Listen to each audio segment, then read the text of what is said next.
Supreme court के जज justice Prashant Kumar Mishra ने शनिवार को धर्म, जाति और जातीयता के आधार पर विभाजनकारी बयानबाजी के बढ़ते इस्तेमाल पर चिंता जताई। साथ ही इसे बंधुत्व, आपसी भाईचारे और संवैधानिक आदर्श के लिए एक बड़ी चुनौती बताया। जस्टिस मिश्रा गुजरात के वड़ताल में अखिल भारतीय अधिवक्ता परिषद (एबीएपी) की राष्ट्रीय परिषद की बैठक में बोल रहे थे। उन्होंने कहा कि इस तरह की बयानबाजी भारतीय संविधान में वर्णित एकता की भावना को कमजोर करती है। जस्टिस मिश्रा ने चेतावनी दी कि पहचान की राजनीति, जिसका इस्तेमाल अक्सर राजनेता वोट हासिल करने के लिए करते हैं, सामाजिक विभाजन को गहरा करती है, जिससे बहिष्कार, भेदभाव और संघर्ष होता है।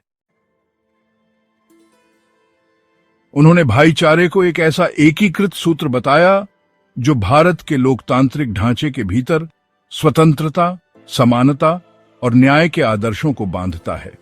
उन्होंने कहा कि भाईचारे के बिना ये आदर्श नाजुक बने रहते हैं, जैसे एक तिपाई का महत्वपूर्ण पैर गायब हो जाता है। जस्टिस प्रशांत कुमार मिश्रा ने विभाजनकारी विचारधाराओं, आर्थिक असमानता और सामाजिक अन्याय से उत्पन्न खतरों के बारे में विस्तार से बताया। उन्होंने कहा कि ये मुद्दे भाईचारे की भावना को कमजोर करते हैं, जिसे नागरिकों, संस्थानों और नेताओं द्वारा समान रूप से बनाए रखा जाना चाहिए। जस्टिस मिश्रा ने नफरत फैलाने वाले भाषण, गलत सूचना और विभाजनकारी सामग्री फैलाने में डिजिटल प्रौद्योगिकी और सोशल मीडिया की हानिकारक भूमिका पर प्रकाश डाला, जिससे समुदायों के बीच सामाजिक तनाव और अविश्वास और बढ़ गया।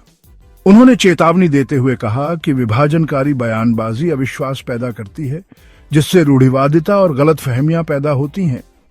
उन्होंने कहा कि जब राजनीतिक नेता चुनावी लाभ के लिए सामाजिक पहचान का इस्तेमाल करते हैं, तो इससे विभाजन गहराता है, जिससे सामूहिक जुड़ाव की भावना का निर्माण कठिन हो जाता है।